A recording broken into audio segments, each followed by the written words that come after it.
Hello, ladies and gentlemen, and welcome to episode 159 of Fans of Power. I'm Nathan Kennedy, joined this week by Tyler Baker. Joe Amato, unfortunately, still having some technical difficulties on his end, so he will not be joining us this week, but we do have a special guest. Tyler's been hyping this up for weeks. Mr. Robby London, thank you. It's such a pleasure and an honor to have you on here. I know Tyler is got a lot of questions for you. I know a lot of these guys have questions for you. We got multiple people in the chat here. We got Grim2, Adam Gabbert, Zen Brown, scrolling like Joe does, Delvis78. And I'm sure more are going to, Wiley Walt just joined us. We'll have more that'll pop in since we're live right now, like they usually do. But Mr. London, how are you, sir? Hey, it's great to be here. I'm wonderful. Oh man, I'm just I feel like because Robbie's a big Beatles fan, so I kind of feel like one of those screaming Beatle fans you see in like that footage of like the girls like screaming about the Beatles getting off the airplane. That's how giddy I am right now. Like I'm a big fan, but I never screamed. Okay, well I won't scream because I'm a man. I can't scream anyway, so it's just not a very He-Man thing for me to do would be to scream. But that's kind of how I feel with my level of excitement right now. I think He-Man would be very embracing and inclusive. It would be fine if you wanted to scream. I stand corrected. All right. Well, Robby, I kind of just felt like we just hit the ground running and just kind of started to ask you what led you to Filmation. Well, I was kicking around LA trying to make it as a songwriter, getting nowhere, and doing odd jobs in the entertainment industry. And a friend of mine had been working at Filmation, had just gotten a job there and said they were looking for writers. And I had done some writing. And so he recommended me and I got hired there. I got hired there for one day. My gig was for one day to create what are called story premises, which are just basically one-page ideas for a series. They were working on Zorro at the time. Yes. For CBS.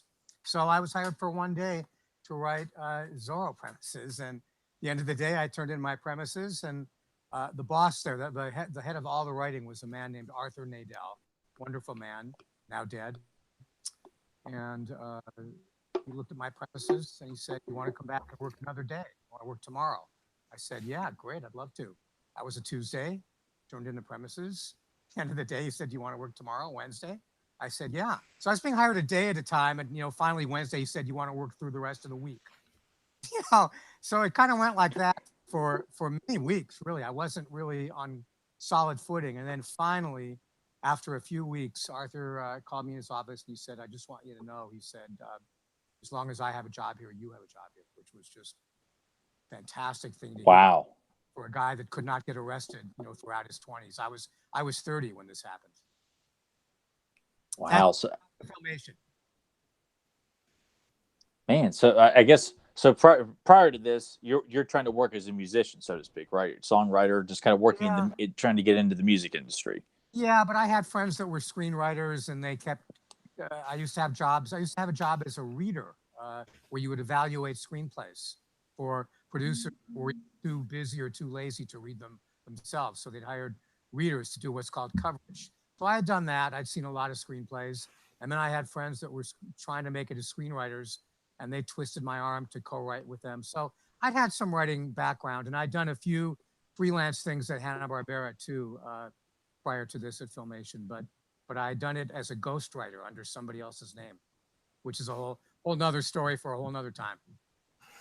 I almost felt like just your journey is like a podcast in itself, like with each step. I mean, I feel like there could be a whole rabbit hole of questions just to kind of go down, just you working as a there is, but I think that's probably we want to get over to He-Man, I'm guessing. Oh yes that is the path we're on here, but I'm sure this will be a big hit with everybody, so I'm sure they'll definitely want to hear more. But so you landed at Filmation and you got Arthur's blessing.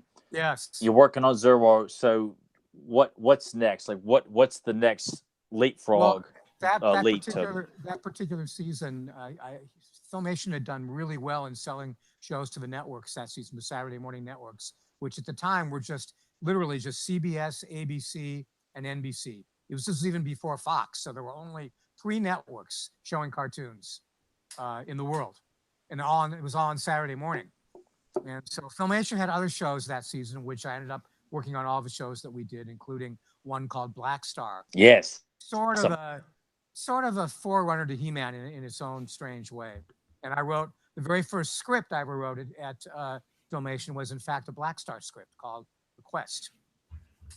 And then Yes. I think the next I was kept on. They fired a lot. They had to fire is the wrong word. They had to lay off a lot of writers at the end of the season because the work was done.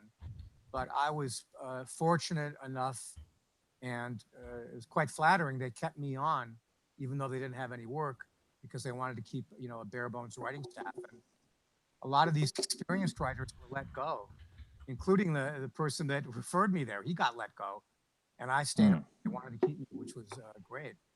And anyway, so I think the next season I worked on was I think Gilligan's Planet, which was I'm sure everybody's familiar with Gilligan's Island. And Yes. this takeoff, the professor had made a rocket to escape from the island, and they shoot the rocket off, and it overshoots the mainland, and it overshoots the Earth, and it crashes on an asteroid. So now it's Gilligan's Island in space, essentially. And I worked on a season of that, which was really fun. We used all the original cast except for Tina Louise refused to do it, but all the other originals were there in the studio, and I was writing for them, which was really incredible for me because I'd watched this show as a kid. And then the next season after that was Fat Albert. They did some new Fat Alberts, and so I got to work on Fat Albert, which was really an honor and fun. Although Bill Cosby was not the most pleasant man in the world, too. Really? Yeah, I probably shouldn't go there on this. Oh no, we're if that's another podcast in itself. Because I was actually going to ask you, did you get to deal with Bill Cosby? Wow, a little bit, very little. I mean, I mostly just observed him dealing with other people. I didn't deal with him personally that much, but I was there watching him, and it really wasn't pretty. Wow. Anyway, so that leads.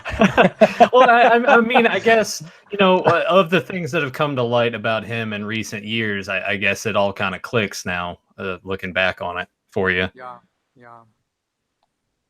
He just wasn't a nice person, I didn't witness any of the sexual stuff. I can't speak to that, but right. He wasn't a very nice person. I could see him being just sort of like really demanding of people and wanting to be like, don't you know who I am, sort of like aura to him.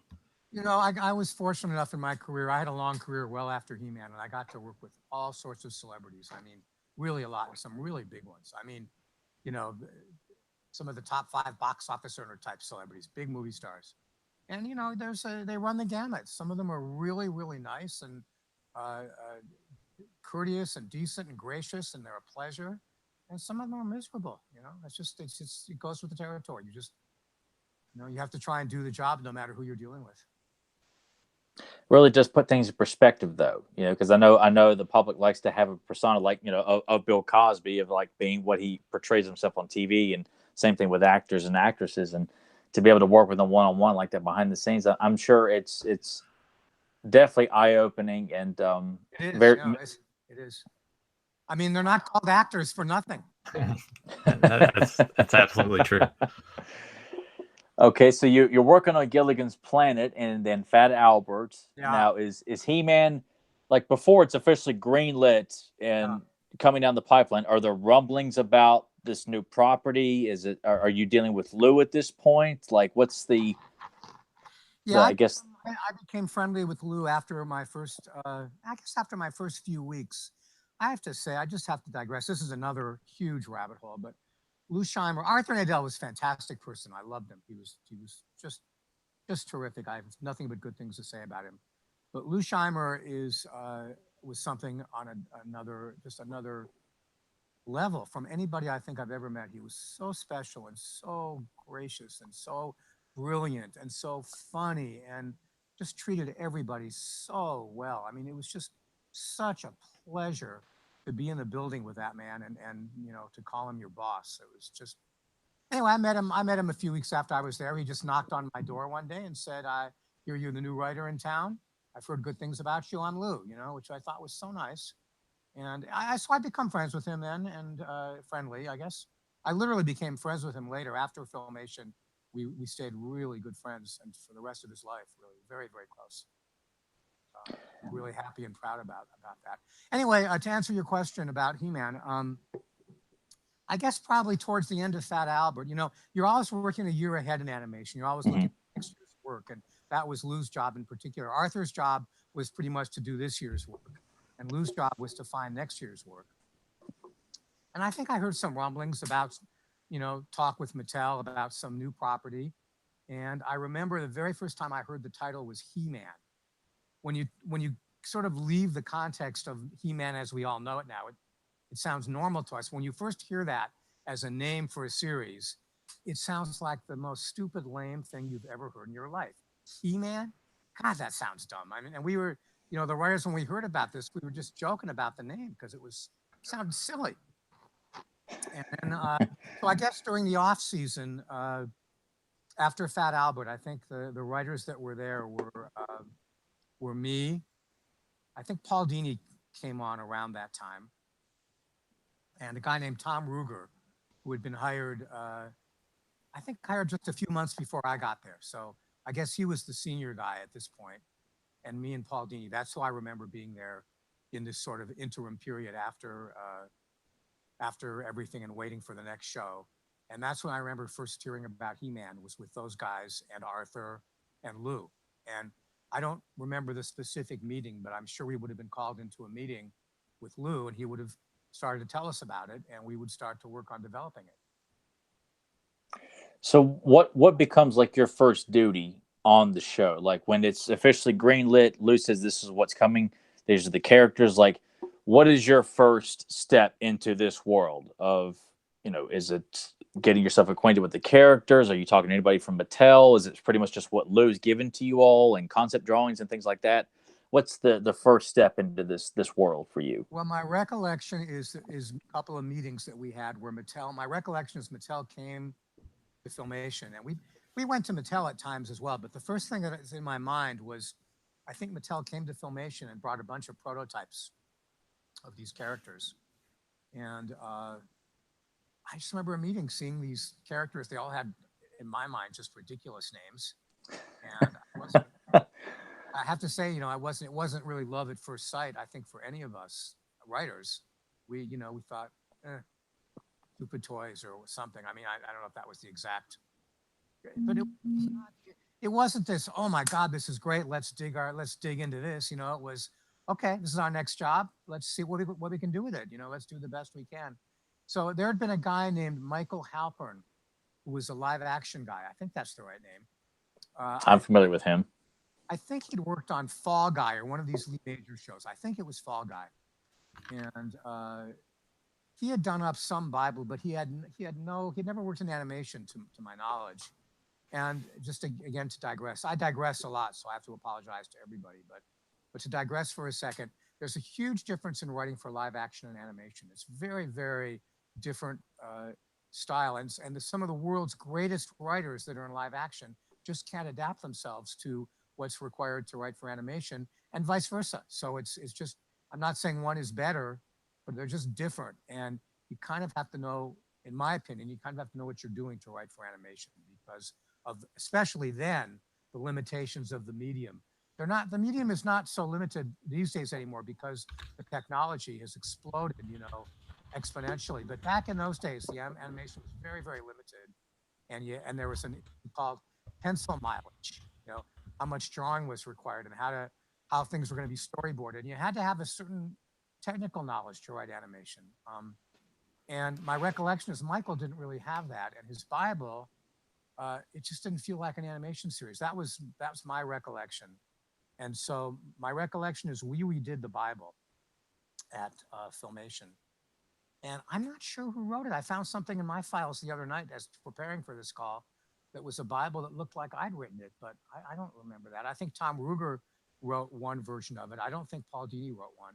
So it may have been a combination or whatever, but there was a Bible written somehow.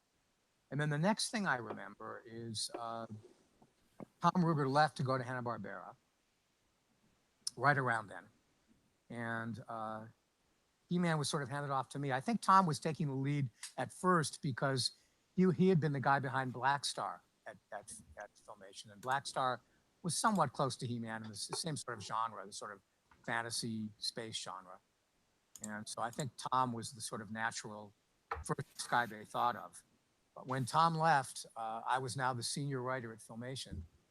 And so they gave it to me. And the very first thing I remember is writing a pilot script, which was Diamond Ray of Disappearance. Oh boy, I really want to dig into this, and I'm very familiar with your thoughts on this. And I just have to say, I do feel like it's more than just a checklist episode. I don't think you give yourself enough credit for this episode. Well, you're very kind, but I read it again last night, and my feelings did not change at all. Man, unbelievable. Yeah, I read three of my scripts last night, and it was an odd experience because it felt like I was reading somebody else's work. I mean, I had no sense of having written them. It was like somebody handed me scripts that somebody else wrote, and I thought two of them I was not embarrassed by. I thought, yeah, I think these are good scripts, and if I was going to write them today, that's probably how I would write them. And that was Dawn of Dragoon and Double-Edged Sword. So I won't be falsely modest about those. I thought those were pretty good, but I really I thought Diamond Ray of Disappearance was very, very weak. Now, as a writer, obviously your credentials speak for themselves. You are an extremely well accomplished, very polished, writer. When you look at that script, and I mean, have you revisited the actual episodes themselves and see how they translate into animation? No, I didn't watch them. No. Okay. I don't even know if I watched them. Man. Here's another interesting digression. When you write animation scripts, and this is really true of me, one of the things you're required to do is you're supposed to really see the movie in your head, and you're supposed to direct on paper. That's one of the differences. In live action, they do not want you to direct on paper. Leave it to the director. Just write the dialogue and the sort of the bare bones of what the director needs. But in animation, they want you to really write everything out and really call the camera shots and really visualize it and translate that vision as much as you can to the paper. And every single time, every script I've ever written in animation, you see it in your head as you're writing it. And then when you see it produced, every time it is a disappointment. It never, ever matches the vision that you had when you wrote it. So I kind of stopped watching my shows because it was always frustrating. But to answer your question, no, I did not revisit watching the episodes. I just read the scripts.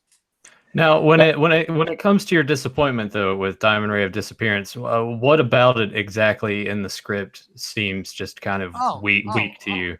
Well, it just seemed like there wasn't much of a story. It didn't really go anywhere. It introduced all the characters. I thought I did a good job on that, and it had this basic conflict and the basic MacGuffin of the Diamond Ray, but it felt very static and felt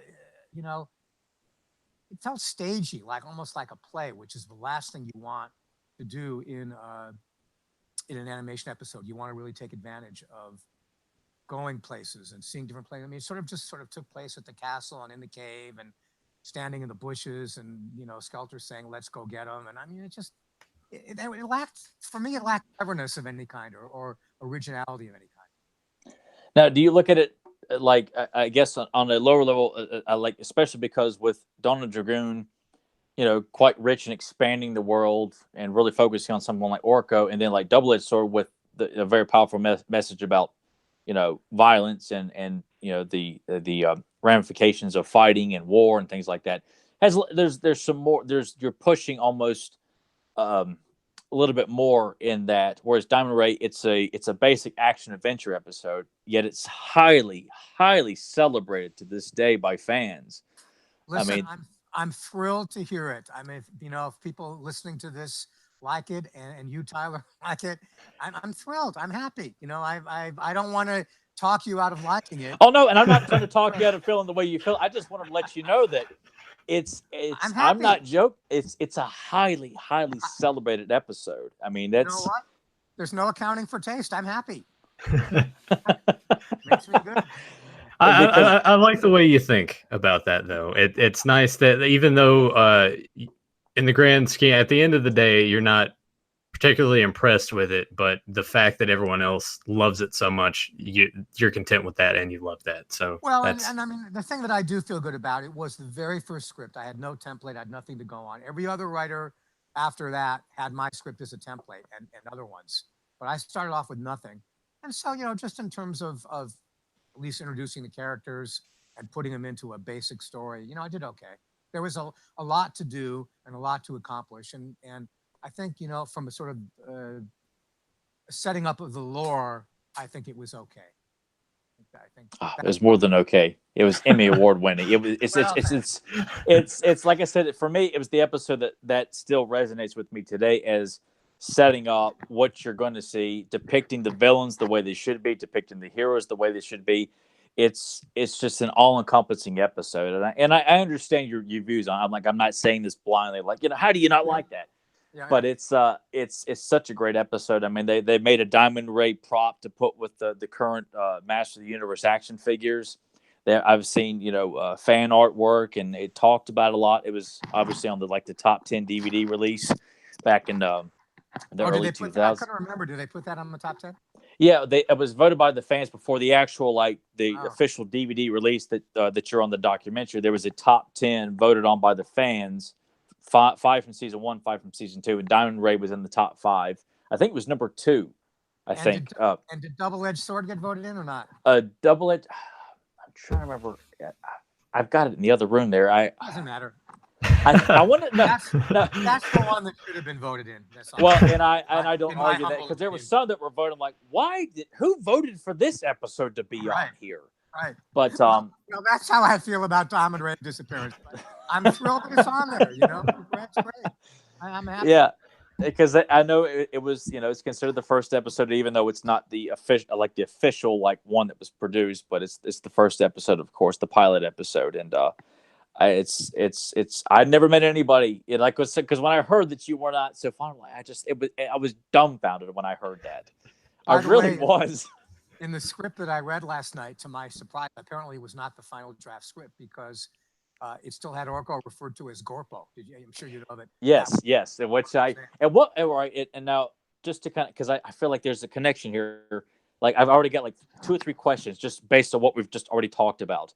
Can you elaborate on the that you are responsible for creating Gorpo / Orko, correct? I am, and that was never a Mattel toy. And I remember as sometime around the time that I was working on a Bible or pilot, a man named Hal. Are you familiar with Hal Sutherland? Do you know who that is? I'm sure you do. Yes, sir, I do. I don't know if all the listeners would know or not, but he was the guy. Arthur Nadell was in charge of all the writing at Filmation, and Hal Sutherland was in charge of all the production that came after the writing. And he was one of the founders of Filmation with Lou. Lou and Norm Prescott and Hal really founded Filmation many years prior to when I worked there. And then Hal had left and moved to Washington State, where I now live. And when I first joined Filmation, Hal had already gone. And there was another guy working there in Hal's place that I won't mention the name, but people were not too fond of. And Hal came back, and right around He-Man, I think Hal came back. In fact, maybe he came back for He-Man. Maybe Lou asked him to come back. And I had a great relationship with Hal. I really liked him. He was kind of he was older, much older than me, and kind of a fussy guy. And some people had issues with him, but I just thought he was terrific. He and I really bonded. And because, there's a natural enmity between writers and artists in an animation studio.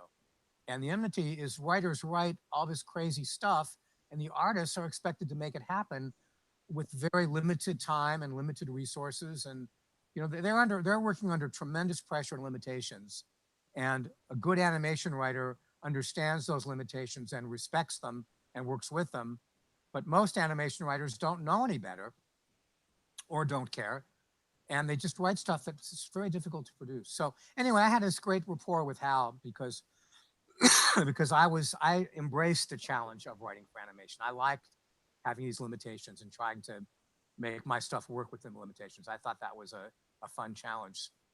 Anyway, Hal came down to me one day when we were talking about He-Man, and he said, I don't know who said it first, but one of us said, this really needs a sort of a comic relief character. It's the one thing that it's missing. I mean, Cringer was sort of comic relief, but it needed sort of an ongoing, kind of an audience surrogate type of character. That's how we thought of Orko, was kind of an audience surrogate, somebody that young kids could identify as being one of them. They want to be He-Man. That's the aspirational surrogate. is He-Man Mhm. and the heroes, but they also want somebody that they could sort of imagine, more readily imagine themselves being. And so we came up with this idea of a little magician. And it was probably Hal's idea to make him float so we wouldn't have to animate the legs. I mean, that was just a clever, and also it's probably Hal's idea to have the mouth not be seen so he wouldn't have to animate the mouth. I mean, those are two brilliant animation ploys right there. And then it made Orko really, really facile to deal with in a technical sense. And so I probably came up with the idea that he was a sort of a slightly incompetent magician, and his personality and that. And I wrote something up on him, and I called him Gorpo. That was mine. And we submitted it to Mattel. And we changed it. I think Mattel didn't like Gorpo. I think maybe they did a focus group. I seem to recall they did a focus group, and it didn't test well the name. And then I guess Hal decided to put the O on his tunic there. And one of the things you do in animation is you sometimes what's called flop the animation. You take it, it's like turning a piece of paper over backwards, so you can use it going both ways. And so the G would not, if there had been a G on his tunic, you couldn't flop it because it wouldn't look like a G anymore. You had to pick a letter that is symmetrical, that when you flop it upside down, it still looks like the same letter. So somehow, I don't know who it was. I don't know if it was me. I don't know if it was Mattel. Somebody came up with Orko instead of Gorpo. And so it became Orko. But yeah, the character was me and Hal, some combination of me and Hal coming up with. And Hal's no longer alive to defend his role in it, so I guess I can take most of the credit. I'm sure he'd be quite proud of what you had to share, though. I stayed good friends with Hal till the very end. You know, when I moved to Washington, he was still living up here, and I would have lunch with him from time to time. He's a great guy, really great guy. That's just fascinating.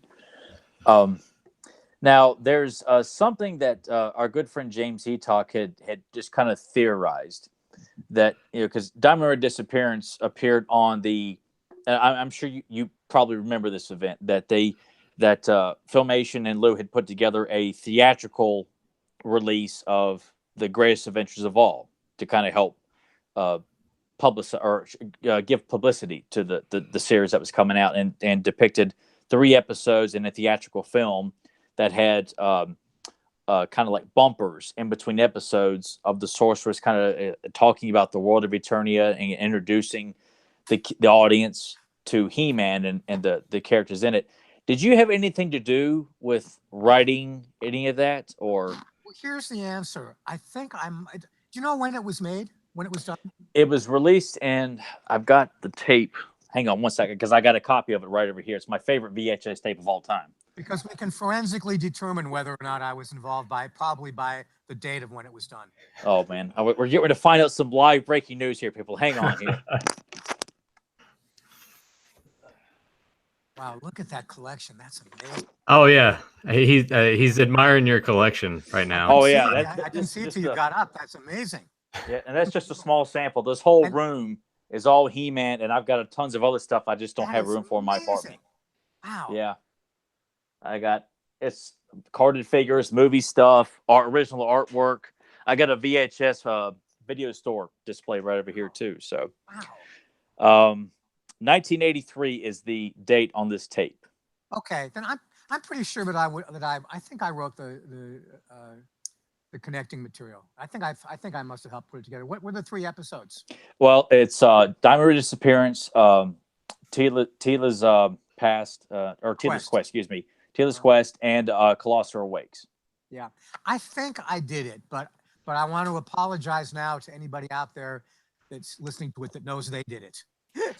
So because I remember, because James has always been like the first who reports a lot of this stuff on the show. It has for years. I mean, even like the early days of the internet, and he did a small video on that, and him and Deucin had polished up and cleaned up all the segments of just the source, because this stuff has never been released on DVD.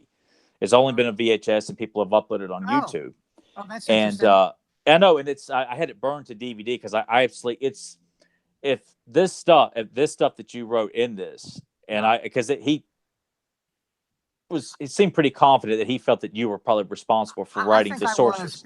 I think I'll tell you why I think I was. It's not that I remember doing it, to be honest with you, but I mean, I was the first season of He-Man. I was kind of the main He-Man writer, and I would have been the guy I just can't imagine they would have gone to anybody other than me to do it. That just would have been the right thing. And I vaguely remember being asked to do it, and I definitely remember going to the. I think they showed it at Grauman's Chinese. Yes, that's it, because there's pictures Yeah. of it. It's in James's video as well. Yeah. I Yeah, remember going to that's it. Grauman's Chinese. And it was such a thrill. That was the first time I'd ever seen my work up on the big screen. It was at Grauman's Chinese, no less. I kept waiting for them to ask me to put my footprints, but they never did. My handprints and footprints. You're smiling. You probably don't know what I'm talking about. Oh, I know exactly what you're talking about. I'm Grauman's also Chinese wondering, is- like, when Diamond Ray's on the screen, are you booing the episode? Is this being projected on the screen? Was I booing it? Yeah, were you like, Oh, who thrilled. wrote this? You know? No. Believe me, I was thrilled. Wow, because I just have to say, like, it's really this tape and those segments, everything that you wrote, the sources, because to me that's the quintessential, like, portrayal of the sources, like her dialogue and everything, thanks to Linda and Gary, of course. But your writing and setting up the segments in between each episode and closing it out with just some of the best dialogue, I swear, that's ever been written for the entire series. It's all in the footage on this tape. I'll have to go back in my files and see if I can find it, because I really don't have any recollection of it. But I mean, I hate to take credit for something I didn't do, but I think I did it. I'm fairly so. I'm going to give you credit, and I think people listening, and I'm sure James and Deuce will probably give you credit for it as well, because it's tremendous work. It's on YouTube if you haven't. It really, like, along with Diamond Ray, it was just a I mean, it would give me chills. It really, and still to this day, like, especially as it wraps up, like, as the sources is kind of sending the audience out and setting it. I mean, the dialogue is just absolute perfection. I mean, Thank you. It's just beautiful. But I that was something that's like, I have to ask Robby about that, because it's just kind of one of those unsolved mysteries. Like, there's just not a whole lot printed about it. Well, you get 80% thanks for the 80% certainty that I did it. That's more than 50% people. So I think it's safe to say we know who did it. Well, thank At least that's what I'm going with here. So yes, all right. I'll tell you what, until somebody claims otherwise, we'll say I did it. Oh, I like that. Okay, well, now that we've got, man, God, it just leaves me kind of dumbfounded when I'm learning this kind of stuff from you. Well, I just learned something from you. I'd forgotten about that one. Oh, man, this is so cool. Thank you so much, Robby. Like, I know we're not even done, but I have to thank you immediately for this, because that's fun. Now let's move on to Dawn of Dragoon. Okay. Like, I mean, I know it's been a while, of course, but do you remember coming up with the idea of, like, making Dragoon such a... Now, let me ask you this, and this is another thing that James Talk had alluded to before, is that Dragoon was supposed to appear earlier in the series as one of Skeletor's henchmen, correct? I don't recall that. My recollection is I came up with a name first. So many times in animation, it's just a name, some clever name or some cool sounding name. And my recollection is that I came up with the name Dragoon. I don't think Mattel did. I think that was me. Mm-hmm. My recollection is I did it for this episode. Okay, James, if I misread your info, because I thought James had said that a while back, but he's usually right 100% of the time. I might be wrong. I mean, this was what, 35, 40 years ago? This is a long, long time ago we're talking about. So it really is like forensic archaeology. But my recollection is I came up with the name, and I came up with it in conjunction with this episode. That's my first recollection of Dragoon. Okay. That's the first thing I came up with, was the name. And then, I wanted to do an Orko episode. I mean, Orko was my character, and I thought it would be fun to do an episode that focused on him. And I think the first idea, I was 32 at the time, I guess, and I was single. And I was a typical horny 32-year-old guy. I know where this is going. I was obsessed with women. Women was on my mind. Not just 7 women on my mind, 7,000 women were on my mind. I wasn't on their minds, but nonetheless, I wanted to write something with a slightly romantic. I wanted to sort of go in that direction, which He-Man avoided mostly like the plague, because He-Man was targeted for young boys, especially toy companies really separated out boy target and girl target audiences. They made completely different toys. They had even completely different division. They had boys division and girls division at Mattel. One of the challenges of adapting a toy to television is in television, you really have to aim for what they called a bimodal skew, meaning both genders. And the challenge with a lot of boys' toys lines taking them to TV or entertainment is to try to bring girls into the picture. And try as you might, He-Man was always going to be basically a boys' targeted show. And so, the popular wisdom, and I'm sure it's true, is that 5 to 12-year-old boys who are our target are not really interested in romance. At least they weren't then. And they don't want romance, and it's mushy and it's yuck and blah, blah, blah, and blah, blah, blah. So, but nonetheless, I was 32. I wanted to write something with a little bit of romance in it. I thought it'd be fun. And so I got the idea of trying to come up with a girlfriend for Orko, a female version of Orko.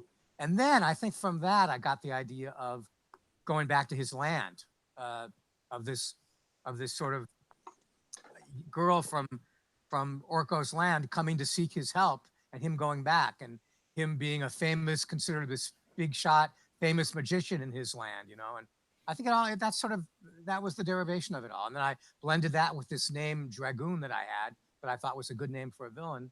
And those were the elements that sort of I put together into the story. Now, what is the concept of, because a lot of these elements have been carried on through, various canons, and I mean, Drio would show up in like the Star comic book series, and the whole idea that Orko landing on Eternia, his magic's not so strong, but if you put him in Trala, it's kind of everything's reversed in Trala. Like, what is the origin of the basics of how Trala works? Because it's a fascinating idea in the mythology that fans still gravitate to this day.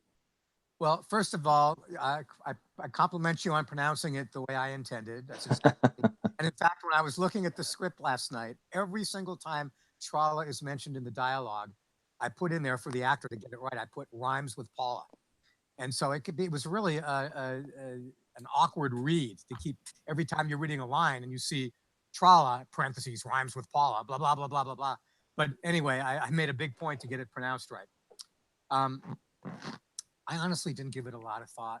I just knew I wanted to make it as different as I could from Eternia. And I thought, kind of a magic land. I think that's probably what was in my head, is Orko is a magician.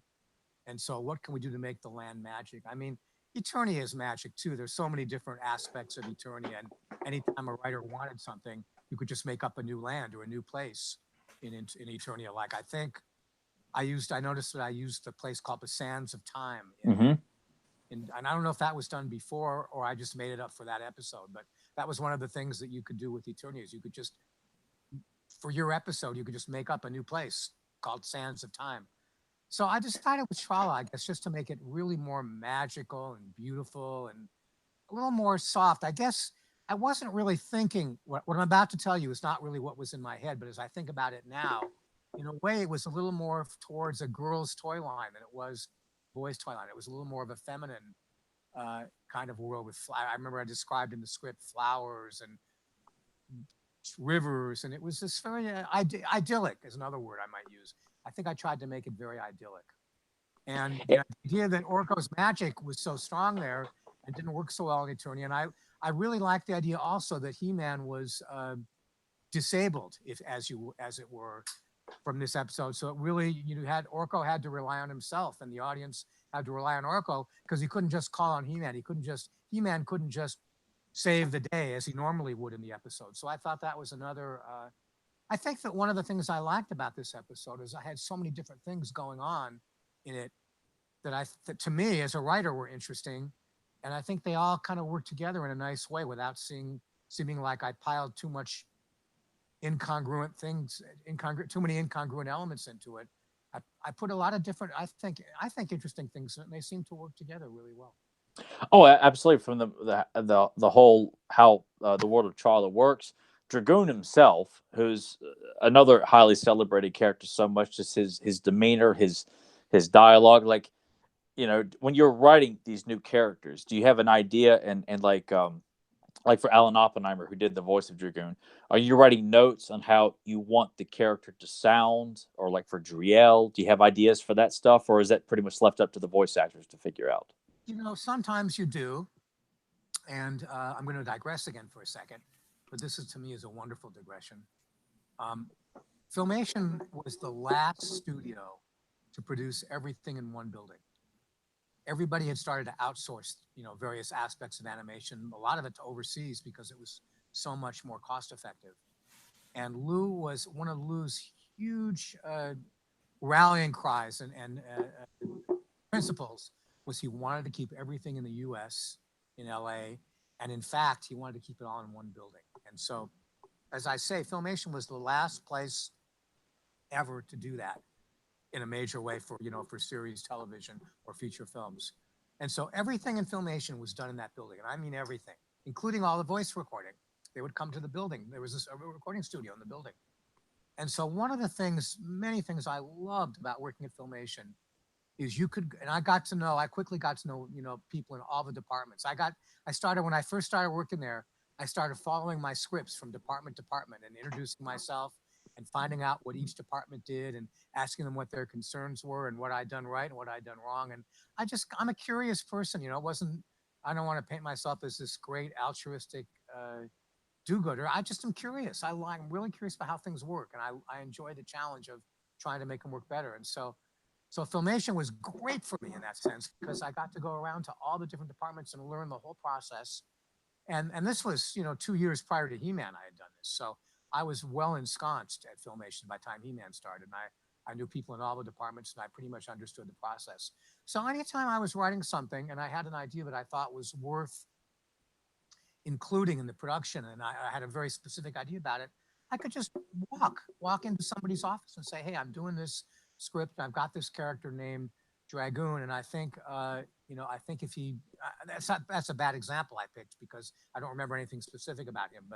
But when there was something specific, like the jet share for Double-Edged Sword, I could go to the designers and say, here's what I had in mind and talk it through. And so the answer, that's a long answer to your question. I went way off field there. But to answer your question, anytime you felt you had a strong vision for something and you wanted to communicate it, you could put it in the script, which I would do, and you could go talk to somebody. You could go talk to Lou, who was the director of the voices. He or Erica who were directing the voices. Erica at one point came in and was doing voice directing.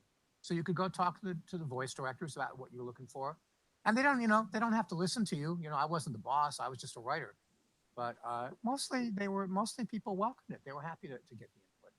I don't remember any specific input I gave about Dragoon. No, I don't. Or Driel for that matter. I don't think I gave any input about that either.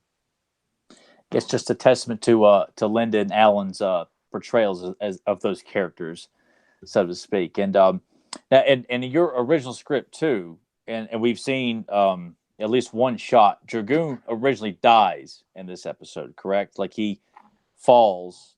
He falls. What I had in the script, he fell into what I had a name that I thought was a good name. I can't remember now, like the bottomless pool or something, but it was better than that. The bottomless hole of Trolla. It was something like that. But it was a concept, which I thought was kind of a fun concept of a hole that never ends.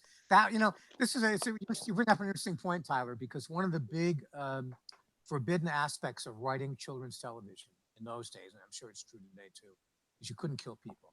Death was a no-no because it was too frightening for children, at least on television. I think in Disney features you could probably do it, but on TV you could not kill people. So that's why we were constantly trying to come up with these gimmicks of like the bottomless hole of Trolla, where he's cursed to fall forever, which is basically death, but you're not allowed to call it death, and you're not allowed to show a body. You're not allowed to show, a weapon killing somebody. You couldn't show any of those things. So you could just sort of conceptually kill him by dropping in a hole that never ends. I don't remember. I mean, the answer is yes. Of course, I wanted to kill him, but you're not allowed to kill anybody. So that's what I did. I'm sure that kind of happens a lot in all these animated shows because Tyler and I, we do another thing, Capes and Commentaries, and there's so many things from G.I. Joe and other shows. It's like, I bet they had the intention of they wanted to kill that guy off. They knew that they couldn't. Oh, absolutely. By the way, I worked on G.I. Joe as well. I was unbelievable. Anyway, yes, that's completely true of animation writers. It's one of the frustrating things is the limitations you have in writing for children, or at least the the gatekeepers' perceptions of what you can't do for children. I mean, we all might have different opinions of what children can handle and what is okay, but the gatekeepers are the ones that matter, and they had very strict rules about what you could and couldn't do. Another great example is, and you see this all the time, is a lot of times you're not allowed to actually hit somebody, to strike somebody. So you have these crazy things where you throw a rock at a chandelier and the chandelier drops down and entraps the person, and that's just a way to get around hitting them. You know. Yeah, and I noticed that throughout a lot of episodes because I know, like in another episode you had done, it's in Driel's Return where He-Man's duking it out with Clawful. Like you clearly insinuate He-Man just punched Clawful right in the face, but you don't show, but it's implied that's what happened. Yeah, And that's I what I was. always thought that was such a big moment for me as a kid watching that. It's like, oh man, He-Man actually is like punching him. Like you don't actually see the contact, but Hey, it's Tyler, I yeah. wanted to show you. Believe me, I would have loved to show you the contact, but it wasn't allowed. And I completely understood that as I got older, even as a young adult, I was watching this show and was kind of doing as much research as I could find and understood the limits that were put on children's Right, animation, especially in right, He-Man when it came to violence and stuff. right. And one of my most favorite scenes of the entire series is the fight between He-Man and Dragoon, and how it wraps itself up, where Dragoon takes the tumble over and He-Man pulls him back up, and some of the best dialogue because it's so serious. I mean, with the music that's played and the delivery of Alan and John doing this dialogue that you wrote, where Dragoon questions, you risked your life to save me, I wouldn't have saved yours. And one of the best lines of dialogue I've ever heard He-Man say throughout the whole show is, "I may be your enemy, but you're not mine." Like it's a line that when I watch that episode, it gives me chills because of just how commanding that line is, and it's so simple. It says everything you need to know about He-Man in that one line of dialogue of what kind of character and hero he is. I just thought it's such a powerful message for kids, but just in terms of entertainment, telling a good story and what these characters are about. I it's tremendous work that Thank action you. sequence. Thank you very much. You know, it's funny. The script I read last night must have been a slightly earlier draft because I think in the script I read last night, I think he just falls in the bottomless hole and that's it. And I was thinking when I read the script, I must have unconsciously remembered because I was thinking, it's not really like He-Man. I'm surprised He-Man didn't reach and save him. I thought to myself that would have been a better ending. So I must have read an early draft because apparently that's how it ended. He-Man. I don't see. I have no recollection of writing that. But Okay, well I'm going to give you credit for it because I you know are the I guy who did. wrote. No, that I believe me. No, no, no. On my scripts, I know I wrote. I would have been the one to do it. I would have been the one to write that. See, that's why you need to go back and Nobody, revisit these nobody episodes. rewrote my scripts. I rewrote my own scripts.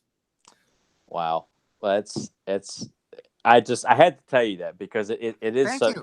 it's extremely powerful, and I just That is a better ending, by the way. It is better than what I read in my script last night. So good I for you. mean, I when I first learned that though, I thought that's pretty gutsy. I'm like, I would have loved to have seen that as a kid. However, as an adult or as a child, I did think it was cool to kind of feel like Dragoon turns over a new leaf, based on having his own life in danger like that. But as an adult, I appreciate it so much more. Like that's why I still love this show, and a lot of people do too.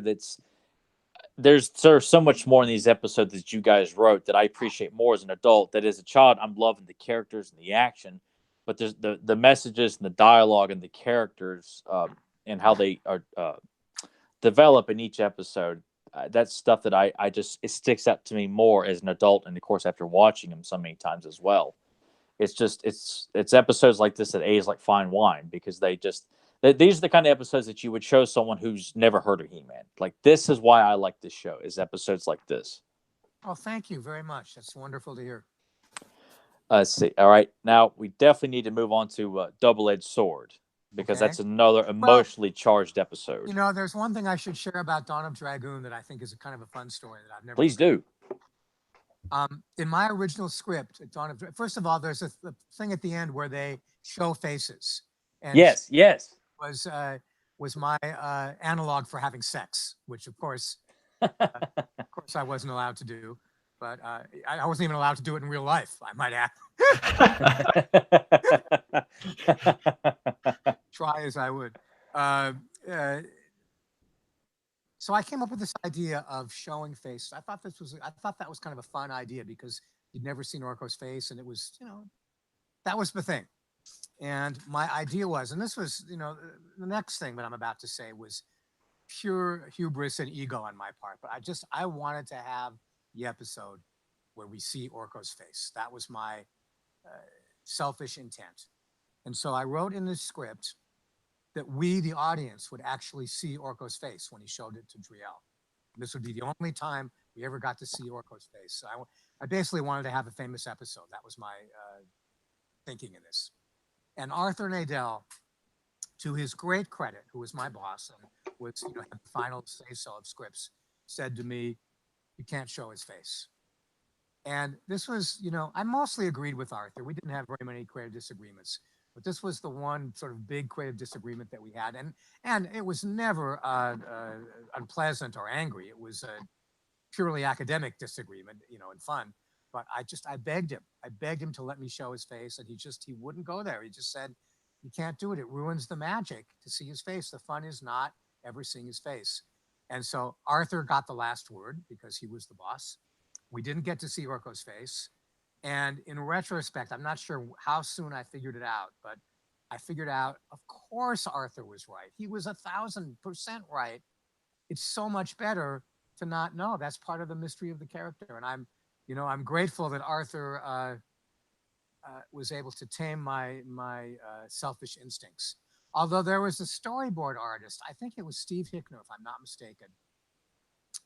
And I think maybe he got an early draft of the script. Maybe he's the guy that boarded the script. I don't remember. I used to know all the storyboard guys and hung out with them a lot.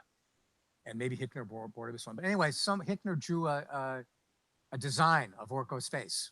Yes, it's actually in the book James Eatock put out pretty recently. It's got a full colors splash of Orko without the scarf around and the hat on his head. Yeah. So it was revealed, I guess, but it would have been better if nobody had ever seen it, as far as I'm concerned. Arthur was right on. Now, anyway, when you saw the concept of what Orko was drawn as without his mask, what was your thoughts? Is that what you envisioned? Did you envision something else? I don't know if I had a vision. I can't remember if I did. I don't remember it now. I think my thought was to leave it to the artists. Wow. Well, what he said just now, kind of, and the people in the chat are kind of saying it too. It's very reminiscent of our co-host Joe Amato, who always wears a mask, and none of us have ever seen his face. So maybe it's just best to leave that a mystery. You literally don't know what this guy looks like? Nope. He shared a picture of himself once on Facebook wearing a shirt that someone had sent him, and he's wearing sunglasses, and it was up for a very brief period, and that's kind of part of his gimmick. He just doesn't share anything personal about himself on social media. He keeps himself. I mean, if you talk to him, he's about as sweet a guy as you could possibly get. And I hate that he's not here because he'd be having a field day with us right now. But he does not show his face. He just never has. And he's even me and Nathan. Like when we talk off air, like he does not show his face. He stays. Maybe he's on America's Most Wanted. He may very well be, and he's just. I mean, because we do joke like he's a mob boss of Ohio. He's got all these connections and stuff. So it's something we play around with since we don't know. So we're like, I might as well have fun with it here.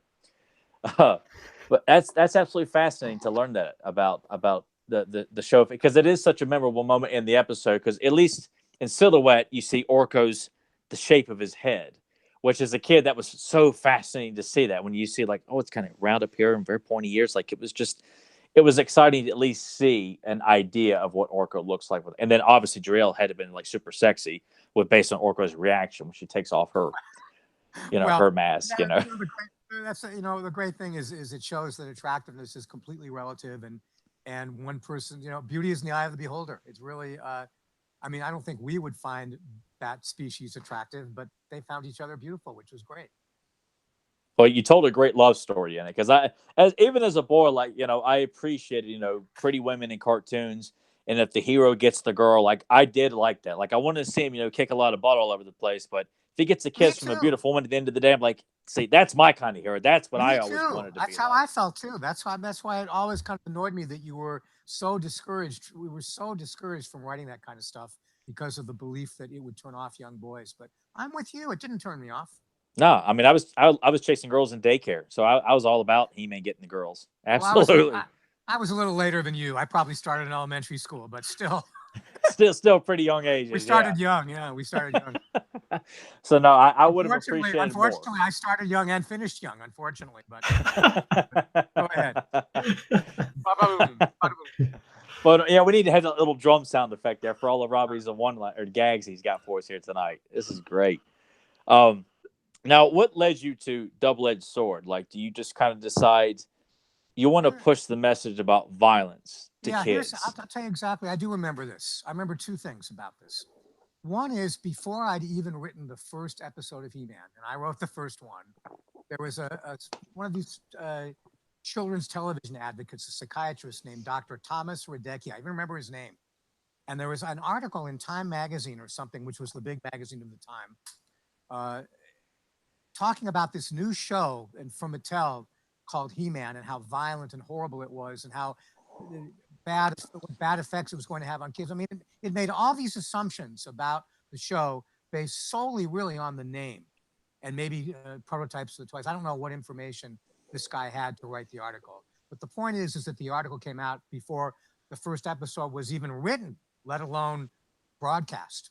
And it just started from there, and we took so much incoming fire from these children's television advocates and critics and psychologists and this, that we were doing bad things for kids and promoting violence and all this stuff. It was a big deal in children's television in that era, and really throughout my career in children's television, that was always an issue, and there were always these advocacy groups that raised these issues.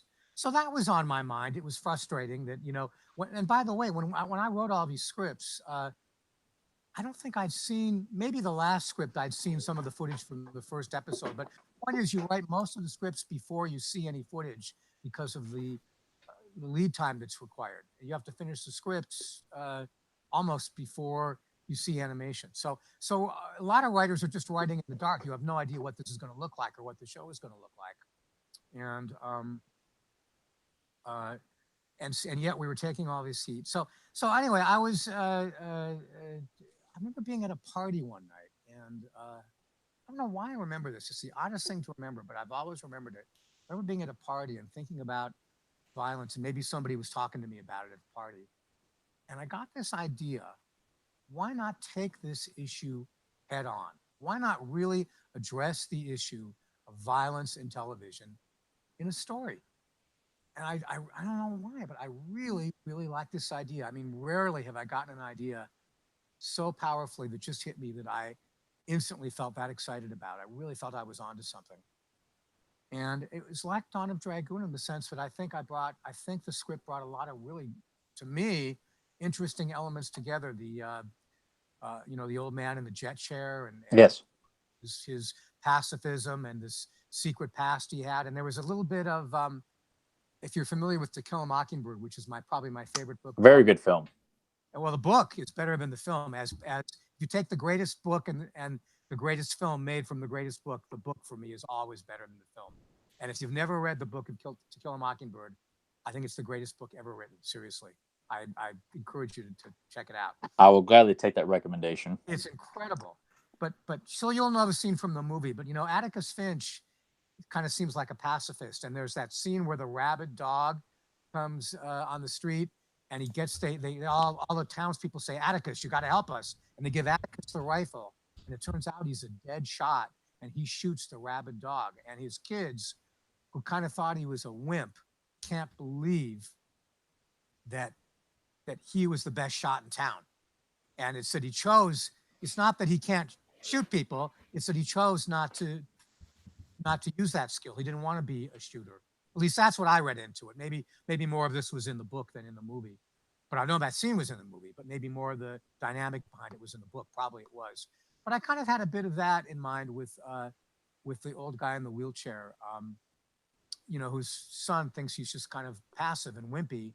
And it turned out he was a dead shot. And and he made a choice. He made an active choice not to use weaponry and never to point it at a person. So I had that, and I had the idea of Eternium, which I thought was kind of a really fun idea. You know, the idea of this Yes. one rock that powers the whole planet. And I had a lot of fun with Merman in that one, and I think Trapjaw, I think was the other Yes. one. So I had a lot of fun with the villains in that one, but most importantly, I had this overriding message of, and I had to think to myself, because I had to ask myself, am I a pacifist? And no, I'm not really a pacifist. I certainly believe that violence should be the last resort, but I guess a pure pacifist believes in no violence under any circumstances whatsoever. They'll just stand there and be shot rather than be violent. That to me is what a pure pacifist is, and I admire that. I do, but I was thinking about all this stuff and writing the script. It was the most thoughtful script. I had to define my own values about this. What values did I have about it? And I guess my values are that I'm not absolutely 100% against violence in every scene, in every circumstance. I guess there are, in my mind, my value system, there are justifications for violence. So that was the mindset that I brought into the story. And so I thought to myself, well, what could I say that would be unequivocal? And this is what I could say that was unequivocal. And that is that you may or may not believe in violence. You may be a pacifist. You may not be a pacifist. But one thing is, violence should never be fun. It shouldn't be glorified. And, all of these shows that I love violent shows just as much as everybody else. And I like battles, and I like gore when it's, when it's in context and not gratuitous. I like all those things. So it's not that I'm against those things in entertainment. I'm very, very liberal with those things in entertainment. But I think in real life, I just think it's not a good message that it's really cool to be a soldier because you get to shoot people and kill people and you're in violence. But that's the fun part of being a soldier, is these things. And so that was where I landed with the message. And I thought, this is a message that I can get through all the degrees of censorship that I had. I think nobody would argue with that. Hopefully nobody would take issue with that aspect of the message. And I could feel good about standing behind that message, and I could write it. I knew that was a message I could write. So the message was not, don't be violent. It was not, don't join the military. It was not, there's never a cause for war. I wasn't saying any of those things. I was simply saying, it's not fun and games. It's not fun and games. And you should never, ever look at these things as fun and games. You should look at them as serious business, as needing to be justified, and most importantly, as a risk of being injured or killed. And that was what I wanted to communicate in the show. And I think I did. I think I kind of covered all the bases. When I read the script last night, I felt good that I'd covered all those bases and done it in kind of a fun way. No, and I really appreciate that, because I know the issues of not showing death or really even mentioning it was a big no-no. But in this script and in the finished episode, Eldon, the grandfather, makes a point to say, I was pulled out of the rubble, my legs were paralyzed, but I was one of the lucky ones. Many didn't come out at all. Clearly implying that people lost their lives in the accident that happens in it due to violence. And I think it's great that was allowed in there. It's there. It's just not saying they're all dead. It's clearly a message that, I understood as a child when I watched it. So it was not, I got it. And, I give so much credit to Lou and to Arthur Nadell. Lou, ultimately, because he was, the buck stopped with him. I mean, they had both of them, both Arthur and Lou, had such strong moral compasses, and they didn't insist on things for no reason. They didn't stand on ceremony. If you had a good reason to talk about death, as I did in this case, and it was for the right reason, in service of a great message, they were all for it. They took a lot of chances. They let me write a Fat Albert. You won't believe this, but I literally wrote a Fat Albert, which was geared to 6 to 12-year-olds. And I wrote mine was on sexually transmitted diseases, and they let me do it.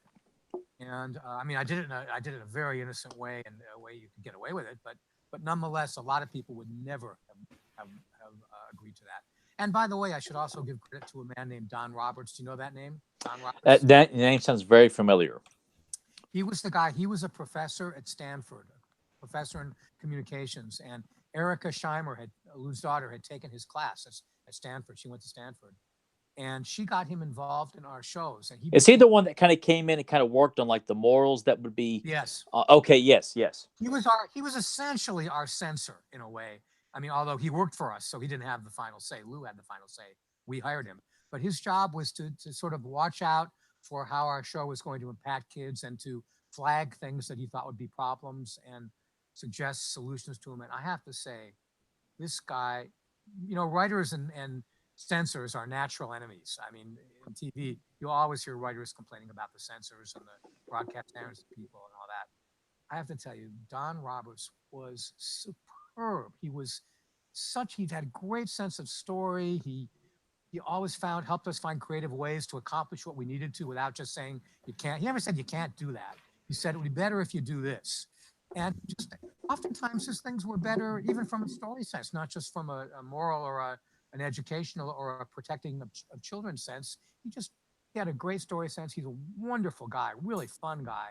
I feel I'm good friends with him to this day. He stayed in my house a couple of years ago when he was passing through town, where we became friends. I basically used him for the rest of my career when I went on to Deke to be an executive. And anytime we needed to have that kind of a voice, Don was the man.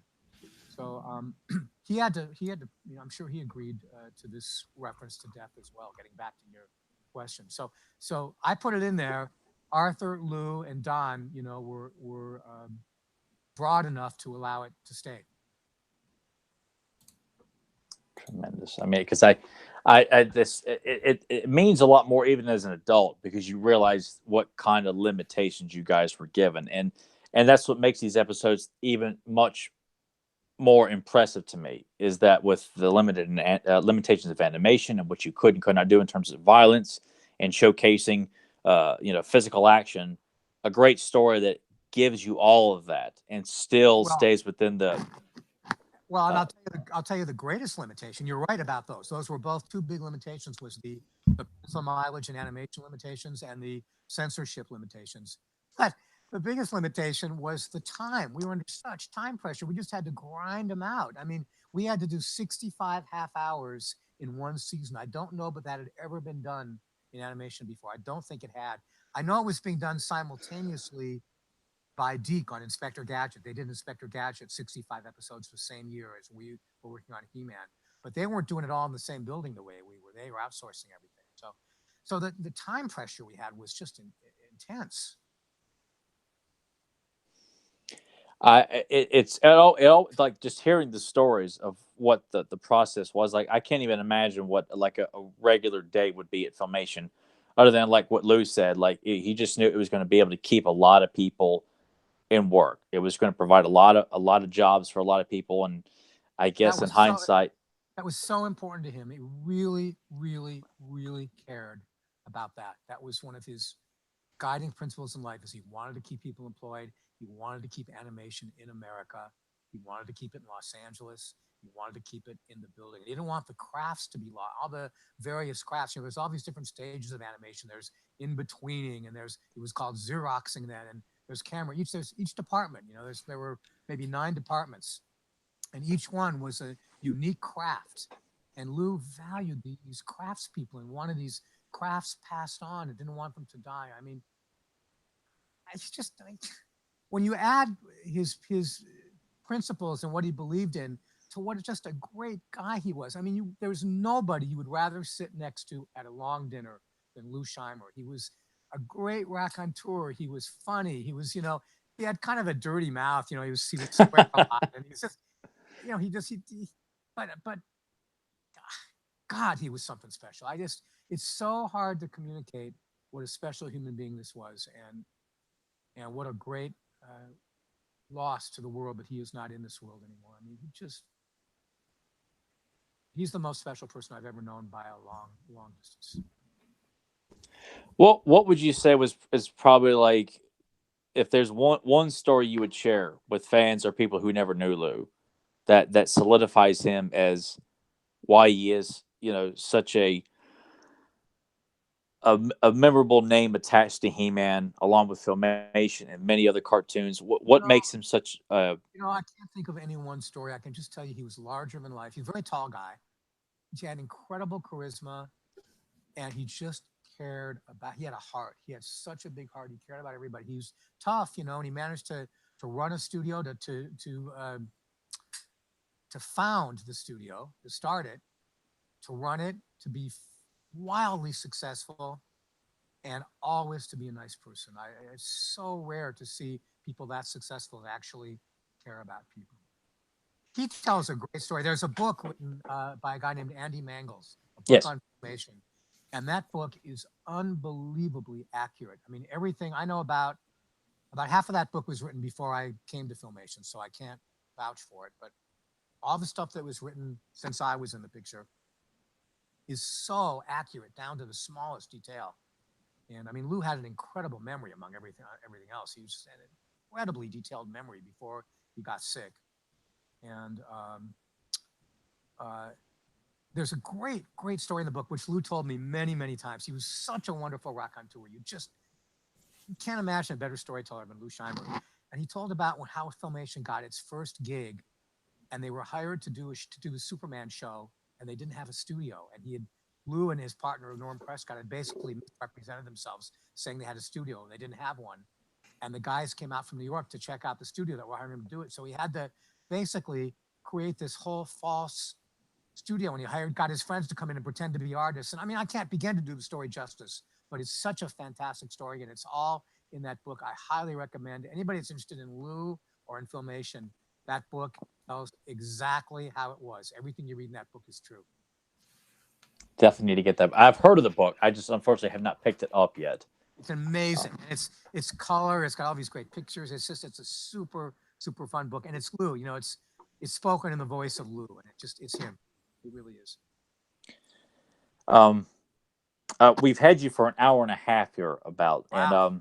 and I told you, I was like, you give me any time, it's not. I'm going to be able to just go on and on and on, and well, I think I'm the one that went on and on and on with all my digressions. Oh, I told you, like, here you weren't going to be able to give us an hour's worth of stuff. I'm like, Robby, you're in good hands here. We're gonna get a whole idea. I didn't even touch the tip of the iceberg. Like, I feel like I could have gone into so many more details on what I've already discussed with you, and I know we want to give the listeners a chance to kind of talk with you before we let you go. Okay, sure, yeah. Yeah, so I guess if any of you guys in the chat have any questions for him, go ahead and get those lined up, and we'll start asking those. I guess I'll go ahead and toss one of the first questions at you. You've worked on so many things, because I was looking at your credentials on IMDb. Yeah. So many things that you've worked on, and you touched on how Bill Cosby was, and you were just kind of turned off by that. Were there any of these other shows that either were a blast to do, or were there some of these projects that you're just kind of glad that you were able to just get away from? Well, there are definitely both, but in the sense of saying something positive, we worked on a series called Camp Candy. I remember watching that on Fox. Yeah, it was John Candy, and he was a delight. I really, really, really enjoyed working with him. I found him just wonderful and gracious, and a pleasure to work with. So that made the show fun to work with. It really can affect the show. We worked on Super Dave with a guy named Bob Einstein, who's now. I remember that. If you watch Curb Your Enthusiasm, he's a regular on Curb Your Enthusiasm now. He's one of the funniest men I have ever met in my life, and so that show was really a lot of fun. And he's good on Curb too. I like him a lot. Oh, he's great on Curb. He's just but he's sort of like that in real life. Curb. A lot of Curb is improvised. They don't really have scripts on. Yeah. Outlines, and they improvise, and that's kind of how Bob is. He's quiet. When he told me, one of the funniest lines I ever heard is I went to a meeting with Bob, and he just read one of the scripts for our series, our Super Dave animated series. And he said to me, he said to the room, it was a meeting. He said, "This script is so bad, I'd throw it out the window, but it might hit somebody with talent." I like that. It was a cutting line, but it was so funny. He was a funny man. So that was a fun show to work on, and I enjoyed working with Bob a lot. I had an experience with Tom Cruise. Really? Yeah, he was. We did a series called Captain Planet, Yes. and I'm going to digress here, but it's kind of fun. We did this with Ted Turner, and this was the first environmental superhero. This was in, I think, the '90s, early '90s. It was long before uh, it became as hot a topic as it later became. And we put a big announcement in the trades that we're going to do this thing with Ted Turner as environmental superhero. And amazingly, we started getting calls from all these celebrities wanting to participate in it because it become sort of a hip, au courant thing to do. And our head of talent got a call from, it's a call, and the guy in the lines on the other end of the phone says, "Yes, this is Tom Cruise." And the talent says, "Well, hi, I'm Ringo Starr. I'm glad to meet you." She thought it was a joke, but it actually was Tom Cruise, and he wanted to play the voice of Captain Planet. So, Wow. so I got to go along with my boss at the time, Andy Hayward. We went to Tom's office and met with Tom for a couple hours, and then he came back to the studio. We took him on a tour around the studio, and I have to say, he was so gracious and so kind to everybody, and everybody made a big fuss over him at the studio, and he couldn't have been nicer to everybody. It was, and he was bright, very smart, and so it was a great experience I had with him. So there's all kinds. There've been a lot of assholes. There's a lot of miserable people, and they make the job miserable. And there's a lot of really fun people, and they help make the job great. Can you give us one of those assholes just at random? No. That makes sense though. I completely understand that. It's just your response. It's always an amazing thing because Tyler and I go to other conventions, and some of the stories that we pull out of some of these guys and some of the names that they drop of just, hey, that guy was an asshole. You're like, wow, I never would have thought that. And so, oh man, I'd rather mention names in a good context. Yeah, no. Yeah. Very professional of you there, Robby. Very. But it is good to know that there are those kinds of people out there. Yeah. Well, I'll say this, and you don't have to say names, but were there any of these people that surprised you that they were jerks? You thought that, oh man, I can't wait for that, and then you meet him, you're like, oh wow, that was awful. I'm sure that happened a lot, right? It had to. No, it did. I'm sure it did, and nothing is coming to mind at the moment. All right. Questions lined up for Robby in there? Yeah. We got one from Sportimus. He just kind of wants to ask if you remember his shirt. He had "Make Eternia Great Again." Skeletor. I certainly do. In fact, that's one of my strong memories from the from is that shirt. I loved that shirt. I definitely remember it. It's brilliant. Well, there you go. But you have to add that you need the context. It had a picture of Skeletor in sort of an electioneering pose with stars and stripes around, like Skeletor was running for office, and the caption was "Make Eternia Great Again." Well, there you go, Sportimus. He remembered your shirt. Not only did he remember it, but he loved it. Let's see. Grim 2 wanted to know if you were involved with the development of Secret of the Sword. Remind me of what Secret of the Sword was, and then I'll answer the question.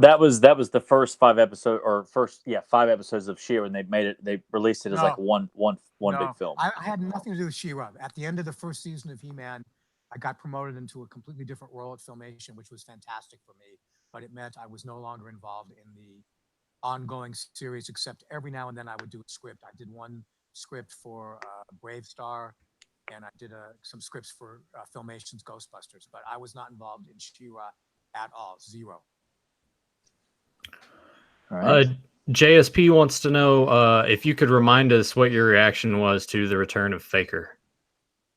I don't even remember the return of. It's a fan film that James E. talked. Right, that yes. Sorry, I thought it was one of the episodes. Oh my God! Well, first of all, it was presented at the PowerCon with James doing an introduction, explaining the mind-bogglingly detailed and intense process that he had done to try and recreate a new episode from scratch. I couldn't believe anybody would actually do what he had done. So I was primed from just the dedication that this man had shown to do this. And then they showed I guess it was the first half of it, and it was brilliant. It looked just like a He-Man episode to me. I thought it was great.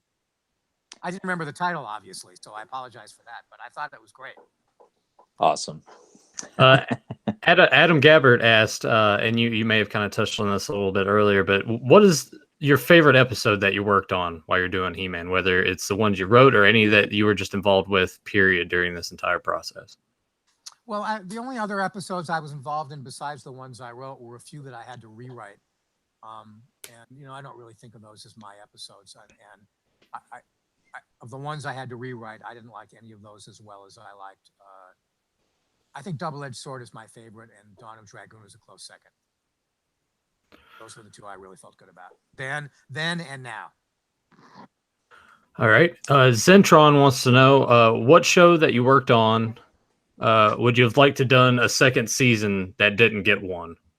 Oh, that's a great question. Boy, I don't think Super Dave got a second. Maybe it did. I can't remember. But we did a 65 episode. Maybe it was 30 episode. I can't remember. God, there were so many. I think I counted up, and I've worked on over 2,500 half hours of television. So it's really a pretty upgrade. But we did a series that was at least 30 episodes and might have been more, called The Wacky World of Tex Avery. This was a Deke, and it was an homage to Tex Avery and those old Warner Brothers squash and stretch cartoons, which I loved. Everybody loves those. Who doesn't love those? Yes. All that stuff. So we tried to do sort of an homage to those, and we of course couldn't come close because we were doing 65 in one season with censorship, and they were doing 5-minute cartoons in 6 months with no censorship. So, and they were geniuses, and we weren't. So we couldn't come close. But it was really fun to work on, and there was some fun stuff in it. I wish we could have done more of those.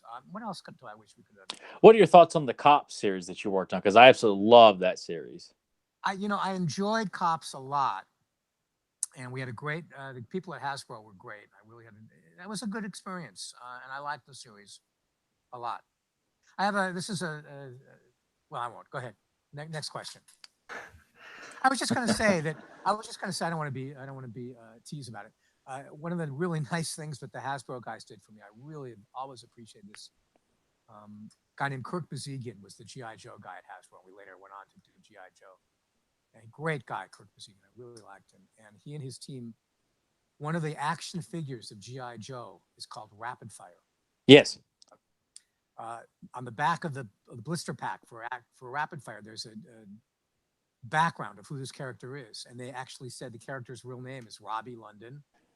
Born it's a little like the file card on the back for Rapid Fire. Yeah. I've got to go look that up. Yeah, they misspelled my name, but other than that, it was great. Oh, that's awesome. Yeah, that was something that was really a thrill for me. They gave me one, and I still got it. And gosh, that was such an honor. I was really, really touched by that. So I'll always have a great feeling for Hasbro just because of that. You've been immortalized as a G.I. Joe. Yeah, that is fantastic. Yeah. I'm glad that you decided to divulge that because you were sort of stopping yourself. And that's kind of the thing on this show that we always do. We always have our side tracks and our side rants. So you feel free to just kind of go any direction that you want to go. It was kind of self-serving, but I was really proud of it. So what the hell? You should be. That's an awesome story. Yeah, it was great. Sportimus asked another question. If you could go back in time and change anything in writing for Masters of the Universe, what would it be? I'm thinking. I mean, I haven't thought about this until the last day or two. I really haven't thought about this in so long, but it just, well, I'll tell you what, I got an answer for that.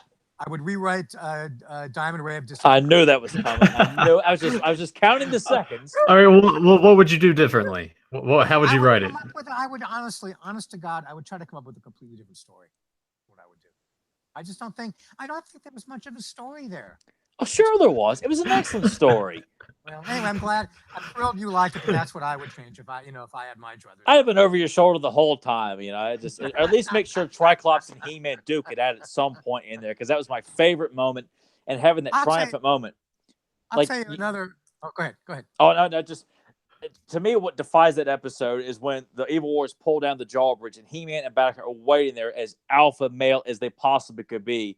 And just say, next time you might want to try knocking him first. Like, that is a kick-ass hero. And that's all testament to you, Robby. Thank you. I'm really, really happy that you like it. I really. I think you're I'm like I don't. You got to stop forcing him to like this, man. I know, because I really feel like he's just telling me. No, but listen. I'm happy to hear it. It's great. It's great to hear that your work made anybody happy. There's nothing better than that to hear. So thank you. I'm thrilled. I really am. But I would be very interested to see what you could do with rewriting Diamond Ray. Like, I would never ever say don't try it, because I would love to know what you could do with it. I'm just saying, Tyler, you would have to pay me more money than you could afford. Really? Well, I mean, just take a check.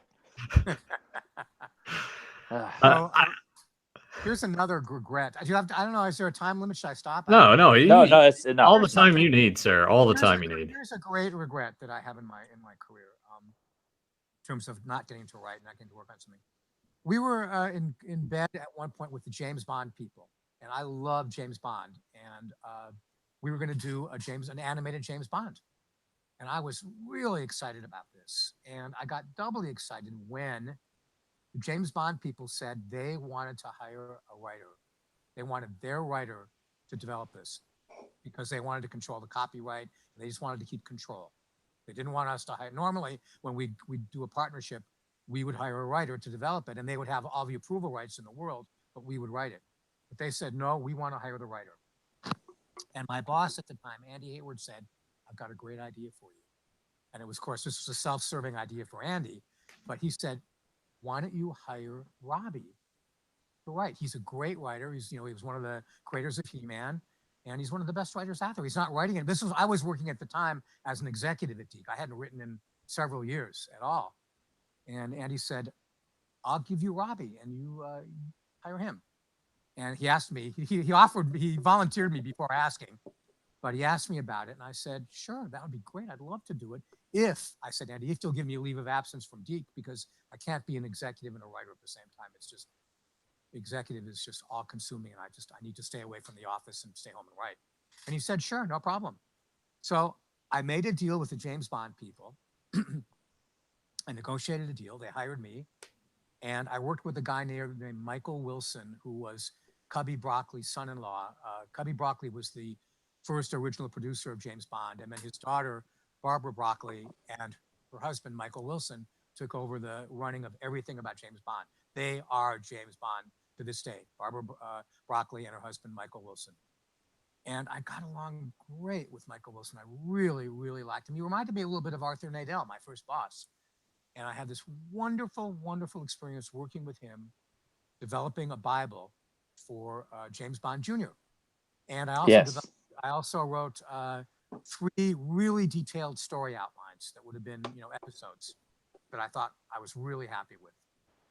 And I was excited. I was really excited to be working with Michael and to do this series, and Deke was going to do the series. And then the business deal fell apart between Deke and the distributor and the James Bond people. We couldn't make the business happen. And they ended up taking my Bible to another studio, to Murakami Wolf, I believe it was. And they did the show with Murakami Wolf, and I had nothing more to do with it.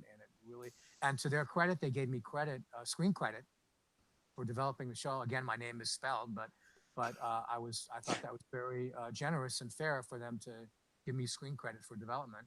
And yet I never got to work on the series. And so that's got to be really heartbreaking, like absolutely heartbreaking. It was terrible because I love James Bond. In fact, I had this fantasy that I was going to work on the series a little bit and really get close with Michael Wilson, and then weasel my way into writing the next James Bond movie. That was my fantasy, but never happened. So I guess at that time that probably would have been like Timothy Dalton playing James Bond. It was around that era. Yeah, it was definitely around that era. And Michael did call me 6 months later after all this, and he said, I'm working on something else. He said, could I hire you to work on it with me? And I really wanted to do it, but I just couldn't because my executive job was it was all consuming.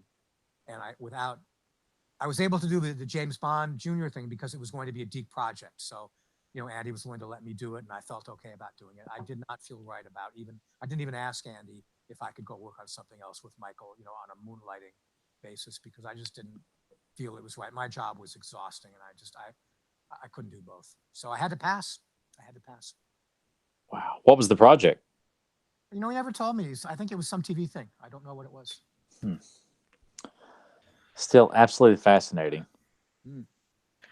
I think we only have one last question here in the chat, and I guess we can kind of evolve this into something else because being so involved in the process, you might look at this differently. They want to know your thoughts on the new She-Ra, and if you've watched it, feel free to give your thoughts. But maybe just kind of the current state of animation. How do you feel about it? Do you think it's changed radically? Does the writing aspects of it seem lazier to you these days? Because we sort of notice it in a lot of the cartoons that we watch now, especially things that get brought back like Ninja Turtles and Transformers over and over again, that it seems like just a steady decline in terms of quality and the writing aspect of it all. Well, this is a very easy question to answer, and it'll be an extremely fast and unsatisfying answer. But the truth is, I don't watch any stuff. I barely watch TV, and I certainly don't watch animation or kid stuff. It's just, to me, that was my job. And I spend my life doing music now. So I don't know. The answer is, my answer is, I have no idea. Okay. I've not seen the new She-Ra show. I've heard about it, but I haven't seen it. Well, you're probably better off. Yes. Yeah. What do you guys think? What's your opinion? Tyler watched 16 minutes of the first episode. I watched all 13, and I just not good, not appealing. It definitely has its demographic. The target audience they were trying to go for. I think they would hit with that, but in regards to older fans coming in and checking it out, it might not be for everybody. What do you guys like to watch these days? I mean, I still, to this day, I still watch, the cartoons that I grew up on, He-Man, She-Ra, Thundercats, G.I. Joe, Transformers, things like that. Current stuff, like watching the Marvel Netflix shows like Daredevil and things like that. I don't watch, honestly, I'm about as far removed from current TV because there's nothing on TV that I care. So I don't even have cable. So I just watch stuff on YouTube and Netflix, and that's in my movies, and that's really about it. Yeah, I'm kind of in the same boat as Tyler. What do you think about this? What do you think about the superhero movies, all the Marvel movies? I really loved them for a while, and then I felt like the pace and the change of it became more comedic. Where the superhero movies they're trying to focus more on comedy and being silly as opposed to telling us great superhero action adventure films with hints of humor here and there. Where I'm like, everyone's laughing at these movies. I'm coming to get excited and get goosebumps and watch my favorite heroes on the silver screen, and they're just becoming comedians on the screen now. So They were great for a while, and I feel like the it's just changed for me. I've just kind of bowed out for quite a while until things change. What do you guys know about the He-Man live action movie that's been kicking around the studio? Joe and Tyler talk about this all the time. It's like they keep just bouncing around to the point now where Joe and Tyler are just like, all right, if they actually start filming it and everything, then I'll kind of get excited. But for now, it's just like, we've hired a director, and then time goes by. Oh, well, they left the project. So what's the current status? Do you know? It's Sony has lost the rights because they just would announce stuff and never came to fruition. I think Universal has the film rights now. I believe, or no, Mattel has reobtained the film rights. Universal Pictures is involved somehow with that, but Sony has lost the rights. All the directors they had hired, they've all left the project. They're all gone. So I know it's in the hands of Mattel, I think, of possibly maybe doing something. But when they made an announcement that they've got the rights back, it was just kind of like, I don't care, because until they actually say they're doing something with it, where they've hired actors, a script has been approved, a director that's actually going to stick with it, it's been in limbo for years. I mean, they would report stuff on various websites. Hey, John Woo's attached, or this guy's attached, or the director of Kung Fu Panda is attached. And you didn't buy any of it, because obviously, and it's a shame, maybe, well, not so much anymore, because I feel like G.I. Joe, Transformers, and Turtles in recent films have all been horrible. They don't treat it with any dignity or any respect. And honestly, I just say, if you're not going to make a really good, serious He-Man film, don't make it at all. And anytime the news pops up, I just ignore it. It's like a fart in the wind to me. Like, I could care less, because no one's going to actually take it seriously, because the studios don't seem to be taking it seriously. So I just, it's heartbreaking, but I kind of feel like it. It's surprising. It's really surprising to me that nobody has done it. I am too, and I mean, I really at times kind of. I mean, there is a great movie to be told with these characters. Like, I can visualize it. I could clearly see these characters on the screen doing battles, giving great, speeches, and the expanding the world on the screen. It clearly can work. Mhm. It's just, unfortunately, it feels like people who work in the film industry either don't quite grasp the concept, or because He-Man is kind of made to be a joke in popular culture right now in certain forms of media. It's almost as if, like, if we make a movie, people are not going to take it seriously because they like to poke fun at He-Man. Like saying he's not masculine because he wears a loincloth, or he's wearing a skimpy outfit, so therefore he's not masculine enough. Or it feels like the continent consensus is, let's make fun of He-Man and Skeletor, as opposed to, this was like a great sign of what it was like to be a man. That was, to me, that's how I saw it as a kid. It comes off more like a joke in the public eye, I feel like, and that's what makes me very disgruntled about it. So, and those are just my thoughts. I just don't. I almost feel like studios don't quite grasp the concept. Like, it's got fantasy and science fiction. How are we going to put this on the screen? I have no idea, but it breaks my heart because there was a great film that can be told. That's why Robby just needs to grab his phone and make the call and be like, you know what, I will write this movie for you guys. Oh yeah, I would be happy to write it. They don't want me. I'd be delighted. Because I've often thought this too, and this is just all coincidence, but that dialogue that you wrote for Greatest Adventures of All with the source, like, I would love to see that on screen, like the going through outer space, seeing the meteor shower, and then landing on Eternia and seeing various shots of the planet, and then building up to Grayskull, and then introducing the audience in the live action film the way that you did in the Greatest Adventures of All. Like, it worked beautifully there. It would look even better in live action. I mean, it's such powerful storytelling. You clearly should be the man to do something like that. Man, maybe that's what we need to do. We need to, like, form like a Kickstarter or something to get Robby hired as like. Don't hold your breath. I guess it's all wishful thinking here. Yeah. Well, I guess we'll kind of wrap this up, Robby, and we don't want to hold you up anymore because you've been extremely gracious with your time this evening. And it was really fun. I enjoyed it. Thank you. Good. That's what we really wanted to do, is to make sure you had a good time. Thank you so much for your interest in all this, and your interest in my work and all the kind words. It's been great. Really, absolutely. I mean, I still got so much more. I mean, there's stuff about just working at Filmation, the process of writing and things like that. There's other things that we didn't get to touch on that I already had in the back of my mind. I wanted to make sure and ask you. And I mean, hopefully we could have you back, because I definitely could do it. I'd be happy to do it. I don't really know if I have much left to tell you, but I'd be happy to try.